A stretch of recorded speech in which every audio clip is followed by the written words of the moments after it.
ಮಂಡ್ಯ ಜಿಲ್ಲೆಯ ಕೃಷ್ಣರಾಜಪೇಟೆ ತಾಲೂಕಿನ ಲಕ್ಷ್ಮೀಪುರ ಗ್ರಾಮದಲ್ಲಿ ರಾಷ್ಟ್ರೀಯ ರೈತ ದಿನಾಚರಣೆ ಅಂಗವಾಗಿ ಇದೇ ಡಿಸೆಂಬರ್ 23ನೇ ತಾರೀಕು ಮೈಸೂರು ಆಕಾಶವಾಣಿಯ ಬಾನುಲಿ ಕೃಷಿ ಬೆಳಗು ಕಾರ್ಯಕ್ರಮ ಲಕ್ಷ್ಮೀಪುರ ಗ್ರಾಮದ ಎಲ್.ಆರ್. ಕುಮಾರಸ್ವಾಮಿ ಅವರ ತೋಟದಲ್ಲಿ ನಡೀತಾ ಇದೆ.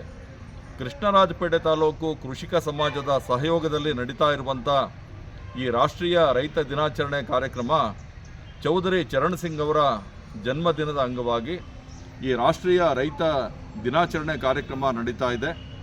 ಈ ಕಾರ್ಯಕ್ರಮ ಮೈಸೂರು ಆಕಾಶವಾಣಿಯ ಬಾನುಲಿ ಕೃಷಿ ಬೆಳಗು ಅಡಿಯಲ್ಲಿ ನಡೀತಾ ಇರೋದ್ರಿಂದ ನಾಡಿನ ಎಲ್ಲ ಪ್ರಗತಿಪರ ರೈತರು, ಕೃಷಿಕರು ಹೆಚ್ಚಿನ ಸಂಖ್ಯೆಯಲ್ಲಿ ಈ ಬಾನುಲಿ ಕೃಷಿ ಬೆಳಗು ಕಾರ್ಯಕ್ರಮದಲ್ಲಿ ಭಾಗವಹಿಸೋದ್ರ ಮೂಲಕ ಅನ್ನದಾತನಾದ ರೈತನ ಒಂದು ಸ್ವಾವಲಂಬಿ ಬದುಕಿಗೆ ಪೂರಕವಾದಂಥ ಅವರಿಗೆ ಬೇಕಾದಂಥ ಸಲಹೆ ಸೂಚನೆಗಳು, ವೈಜ್ಞಾನಿಕವಾಗಿ ಬೇಸಾಯ ಪದ್ಧತಿಯನ್ನು ಮಾಡ್ತಕ್ಕಂಥದ್ದು ಮತ್ತು ಯಾರು ಕೃಷಿಯಲ್ಲಿ ಒಳ್ಳೆಯ ಸಾಧನೆಯನ್ನು ಮಾಡಿದ್ದಾರೆ ಅಂಥ ರೈತರಿಗೆ ಕೃಷಿ ರತ್ನ ಪ್ರಶಸ್ತಿಯನ್ನು ನೀಡಿ ಗೌರವಿಸುವಂಥ ಕಾರ್ಯಕ್ರಮ ಕೂಡ ಇದೆ.